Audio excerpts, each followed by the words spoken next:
Hanya di Indonesia pelatih disuruh nurut sama pemain. Kata itulah kita sematkan untuk penyebab daripada pemecatan daripada Sintayong ya. Salah satu indikasi lah bisa kita bilang kenapa Sintayong dipecat ya, karena memang locker room yang tidak kondusif lagi, yang mana banyak terjadi clash atau bisa kita bilang perdebatan ya, perselisihan pendapat mengenai skema atau taktik yang ingin diterapkan di lapangan.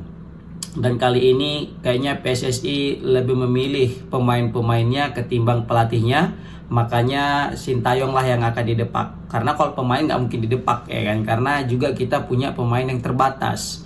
Tetapi kalau misalnya pelatih kan, pelatih siapa aja pun bisa gitu. Jadi maka ya pemain lah yang pasti diprioritaskan seperti itu. Nah ini kita mengasumsikan ini adalah sebuah negara gitu. Jadi ini bukan klub. Kalau klub lain cerita. Mungkin kalau klub kan banyak opsi yang dimiliki oleh PSSI. Kalau misalnya untuk pemain, jadi kalau misalnya ada pemain yang betiko lah kalau kita bilang ya kan. Nah, bisa kita cabut, kita putus kontrak atau kita jual terus cari pemain baru kan gitu. Nah, tapi ini yang kita hadapi adalah timnas yang notabene kita juga dari segi SDM atau pemain itu sendiri juga terbatas. Jadi jika banyak pemain diaspora kita ini yang nggak senang dengan pelatih, ya mau nggak mau ya pelatih yang mungkin jadi sedikit mudaratnya untuk dikorbankan ketimbang banyak pemain diaspora nantinya yang tidak lagi bermain bersama timnas kita. Dan ini juga menciderai timnas kita dan juga bisa kita bilang merugikan timnas kita. Jadi ini sih menurut analisa aku ya, tapi semoga aja analisa aku salah ya. Tapi kalau misalnya menurut opini dan analisa aku kayak gitu. Jadi PSSI lebih mencari mana yang sedikit mudorotnya ketimbang mempertahankan salah satu individu, atau mungkin gini, lebih pengen mencari sedikit mudorotnya ketimbang banyak. Maka dari itu lebih memilih satu yang mungkin bisa diganti ketimbang banyak yang nggak bisa diganti. Pelatih kan satu, jadi bisa diganti siapapun bisa. Tapi banyak pemain kita ini yang nggak bisa diganti, karena kalau kita ganti pemain-pemain kita ini, maka tidak ada orang yang bisa selevel dengan dia untuk menggantikan posisinya. Mungkin ya, jika banyak pemain kita yang grade A, B dan C bertingkah, itu mungkin bisa jadi opsi. Contoh, kalau misalnya kayak Inggris, Jerman, Spanyol, ya kan. Kenapa pemain yang di obra-abri kalau misalnya nggak cocok dengan pelatih? Karena pemain di sana banyak gitu yang bisa untuk mengisi posisi itu. Kalau misalnya Rashford bertingkah banyak gaya, ya kan, Rashford, Maguire atau gitu juga Luke Shaw, pemain-pemain MU semua bilang bah.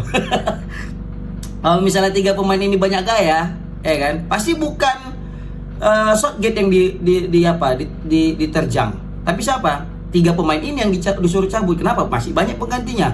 Masuklah nanti siapa? Sterling, Jack Grealish, kan? Masuklah nanti misalnya back Inggris yang lain ataupun wingback yang lain seperti itu. Jadi karena keterbatasan pemain inilah yang mungkin aku nilai, makanya PSSI lebih memilih untuk menyingkirkan Sintayong ketimbang 3 atau 4 pemain diaspora kita. Karena jujur PSSI juga sudah bekerja keras untuk mendapatkan pemain-pemain diaspora. Tiba-tiba kalau misalnya nanti Sele nggak dipakai atau mungkin tersia-sia gitu aja, mungkin itu yang menjadi kesesalan atau mungkin kesedihan daripada kesedihan daripada PSSI. Nah makanya aku bilang tadi di awal, ini sebenarnya karena perpecahan di ruang ganti. Makanya ketika di ruang ganti tidak selaras lagi, itu akan sulit untuk melakukan performa yang baik ketika di lapangan. Ya tapi apapun itu, ya kan, kita tidak membenarkan juga dengan istilah pelatih harus nurut dengan pemain, ya kan? Karena kita tahu banyak disinggung di beberapa stasiun TV, diundang juga narasumber menjelaskan bahwasanya kalian nggak tahu sih di ruang ganti itu terjadi clash, pelatih tersinggung ketika beberapa pemain diaspora itu mengutarakan niatnya ingin berdiskusi, kan seperti itu. Pelatih tersinggung, ya Coach Sintayong mungkin tau lah ya kan, jiwa idealisnya, mungkin ada juga rasa egoisnya, dia pelatih ya masa diatur gitu kan.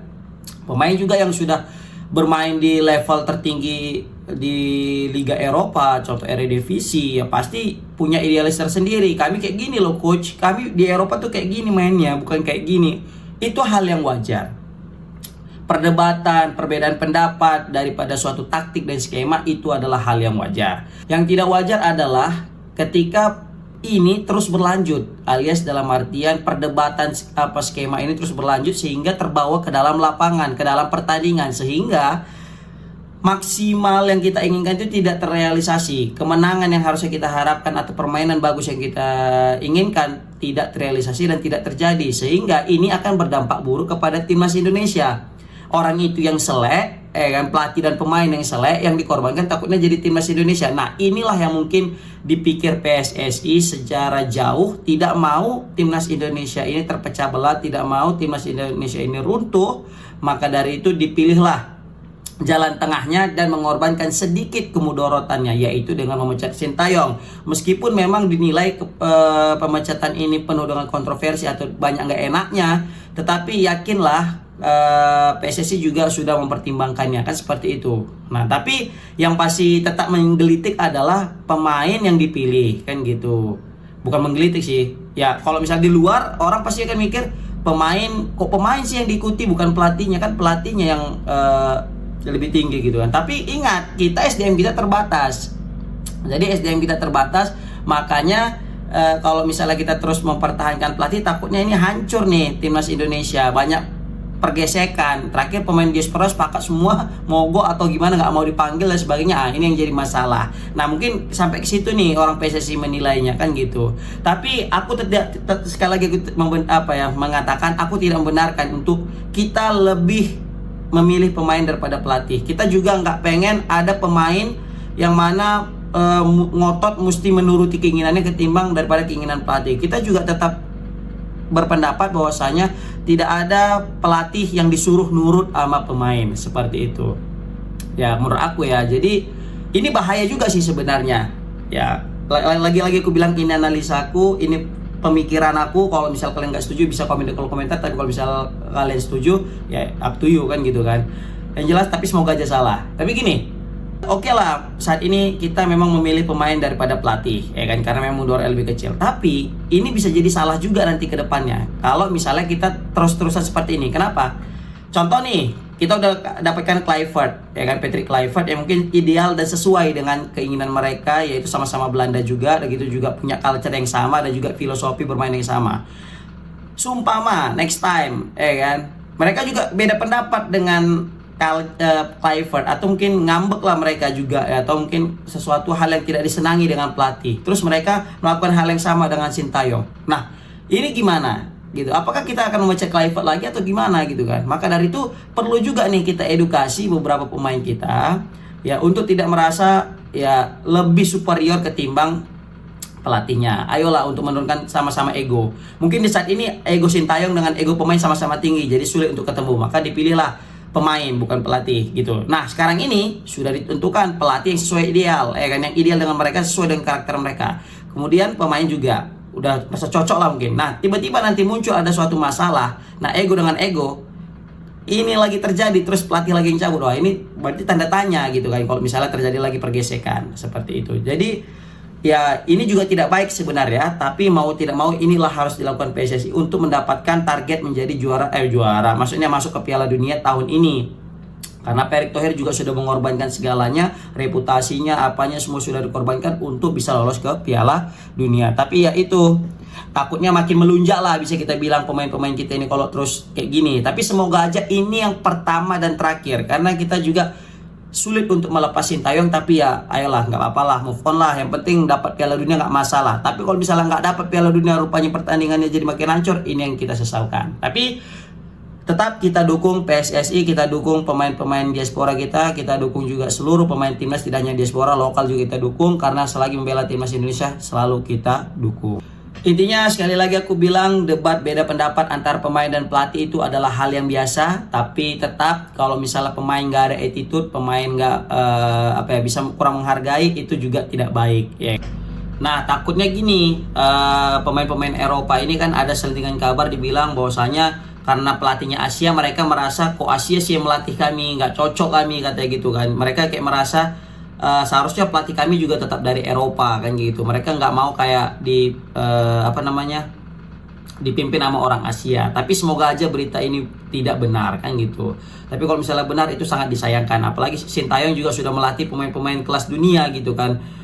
Son Heung-min itu kurang apa, bahkan lebih daripada pemain-pemain diaspora kita itu dari segi kualitasnya, tapi masih bisa dilatih kok sama Sintayong kan gitu. Tapi lagi-lagi aku katakan bahwasanya ini udah menjadi keputusan terbaik yang dilakukan PSSI karena sudah melalui pertimbangan. Tapi yang jelas kita tetap mendukung timnas Indonesia. Semoga ini tidak terjadi lagi, tidak lagi terjadi perpecahan di ruang ganti sehingga nanti merugikan siapa? Timnas Indonesia. Yang dirugikan juga adalah kita takutnya gitu kan. Oke, semoga pemain juga tidak lagi kesal, tidak lagi ngambek, tidak lagi pengen pulang ke klubnya gitu ya kan. Sehingga merugikan timnas Indonesia. Oke. Semangat timnas Indonesia, kita dukung Pak Erick Thohir, semoga mendapatkan hasil yang terbaik ya kan. Apapun itu kita tetap cinta timnas Indonesia, bukan cinta perorangannya, seperti itu. Oke. Ya, assalamualaikum warahmatullahi wabarakatuh.